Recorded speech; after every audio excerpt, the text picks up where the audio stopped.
멀쩡한 의사들의 본격 재능 낭비 프로젝트 나는 의사다 시즌 4 보이는 라디오입니다.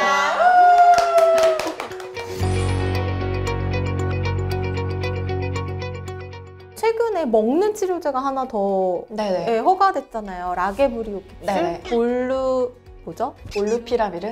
네. 네. 그 약이 출시되는데 기존에 있던 팍스로비드랑 대체 뭐가 다른 건지 근데 네. 또 효과가 좀 떨어진다 뭐 이런 얘기도 있고 네네네. 그렇거든요. 네. 설명 좀 해주세요. 네.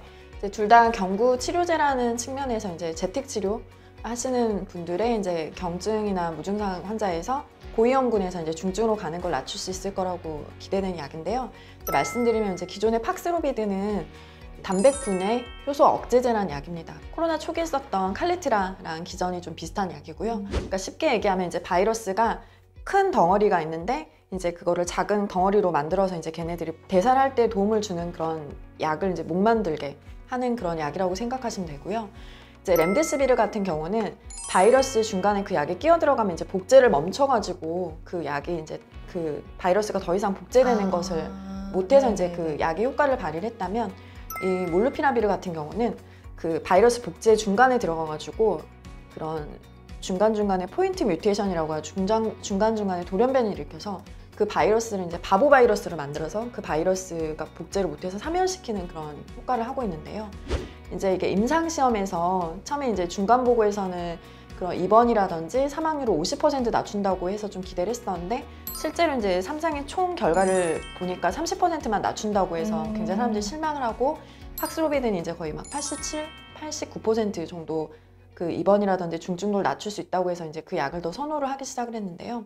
대신 이제 팍스로비드는 그런 리토나비르라는 몸 안에서 이제 간 대사를 좀 천천히 해주는 그 약을 같이 써야 하기 때문에 여러 가지 약을 쓰시는 그런 분들이랑 상호작용에 있어서 약을 좀 쓰기가 어려운 그런 면이 있는데 몰루피라비르는 이제 그거에 비해서 상호작용에 대한 이슈는 좀 적지만 이건 이제 중간에 바이러스 중간에 들어가는 약이다 보니까 이제 유전자 돌연변이에 대한 이슈가 좀 있었습니다. 그래서 실제로 그 동물 모델에서도 포유동물에서 포유동물 유전자의 이 약제가 중간에 들어가서 이제 돌연변이를 일으킬 수도 있다. 그래서 그런 우려가 있어서 이제 가임기 여성이라든지 임신을 좀 계획하고 있는 남성분들에서는 피임을 좀 해야 되는 그런 아쉬운 점이 좀 있습니다.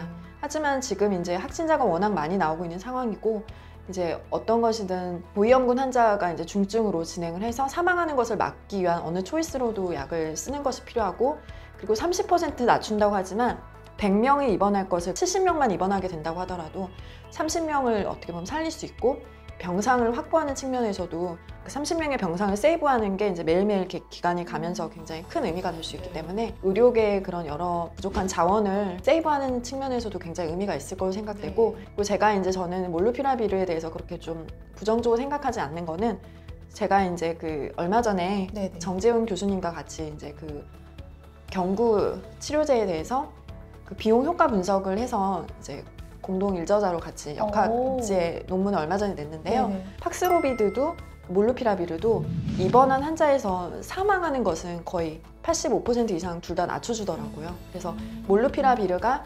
입원이라든지 사망을 통틀어서는 30%이지만 입원을 해서 환자가 사망하게 되는 것은 거의 그 팍스로비드랑 거의 유사하게끔 막아주는 효과가 있기 때문에 고위험군 환자에서는 굉장히 도움이 되는 약일 수 있을 것 같아서 저는 조금 들어오는 것에 대해서는 조금 호의적인 편입니다.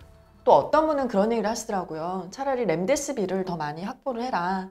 렘데시비르는 그 상호부작용도 적고 지금 뭐 그런 중증 환자에서 쓰던 오일을 이제 3일요법으로 해가지고 쓰는 것도 또 이제 많은 그 가이드라인에서도 이제 넣기 시작하고 그래서 하는데 이제 렘데시비르는 한 바이얼에 훨씬 비싸요. 47만 원 정도.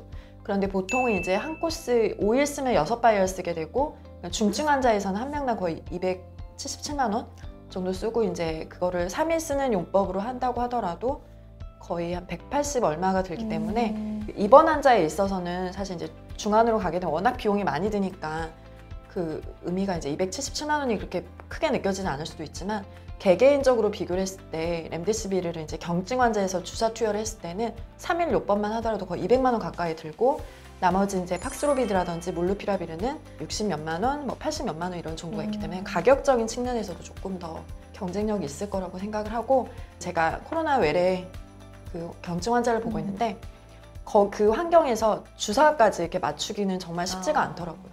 그 환자도 굉장히 이제 그런 주변에 혹시 네, 같이 네. 오는 사람들이나 병원에 오는 다른 분들의 그런 감염림을 막기 위해서 동선을 분리하고 그렇게 하고 있음에도 불구하고 그래서 이제 하루에 받을 수 있는 환자도 많지 않은데 그런 상황에서 이제 주사 치료까지 하면 보통 2시간, 최소 2시간은 맞고 가셔야 되니까 그런 시설이 또 여의치가 않고 그래서 아무래도 경구 치료제가 그런 면에서는 훨씬 더 편리하고 효능이 더 있을 것으로 생각됩니다. 네. 고대 안암병원 감염내과의 김선빈 교수님하고 얘기 나눠봤습니다. 고맙습니다. 감사합니다. 감사합니다.